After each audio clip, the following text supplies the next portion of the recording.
other guys are getting healthier and healthier.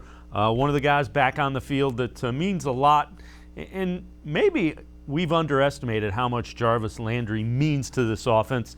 Landry played Thursday, was less than 100%. He talked about kind of fighting through the injuries that he's fighting through, as well as what Baker Mayfield's fighting through.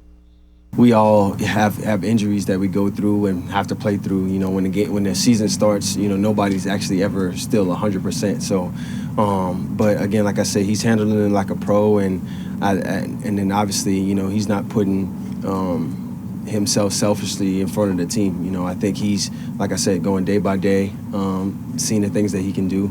Coming out here on the practice field, doing the things in the training room to be able to see if he can really give it a go and just go from there. You know, he's been fighting to get back, trying to do everything possible, literally, to get back. And, you know, it's good to see him back out here on the practice field, moving around, throwing balls around, and, you know, still taking it day by day. Obviously, it's still an ongoing process, and getting him feeling better, getting a lot of us feeling better. So, but he's handling it the right way, like a pro.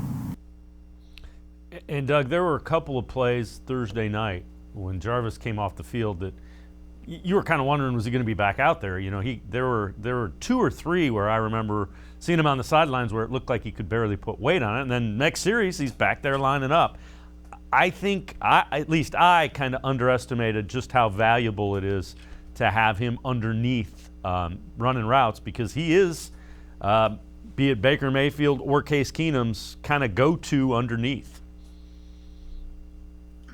He's almost like a third arm for Baker, right? It's like you've got your throwing arm, he has the left shoulder arm that's not, and then there's Jarvis. Like, he's almost an appendage. He's part of Baker Mayfield. And I do think, you know, the games before all the shoulder stuff really came into focus, when we knew the shoulder, shoulder hurts a little bit, but he maybe wasn't looking like himself. You had to be throwing Jarvis into that conversation. Now, listen, you know, you can't be a quarterback where it's like, oh, my receiver got hurt, now I can't play anymore. So you have to deal with the guys you have out there. But I do think that's what he is for this team. And always in sports, one of the best ways to appreciate a guy is to have him not be there. And it's like, oh, yeah, that guy actually is really important. So I think we've all, if we didn't know it, we were reminded about it with Jarvis Landry.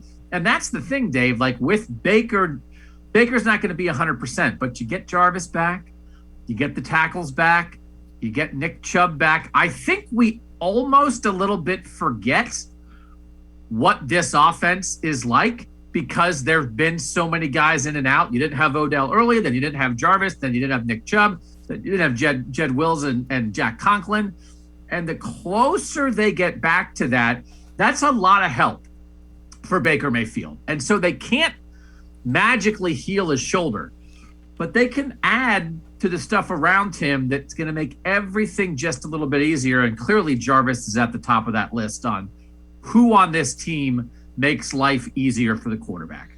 I tell you, the other thing that you kind of touched on there, I really appreciate the job Jedrick Wills did, not having him and Jack Conklin out there a couple of times. That was a noticeable difference on the line with what were your 4th and 5th tackles, because Chris Hubbard has been out too.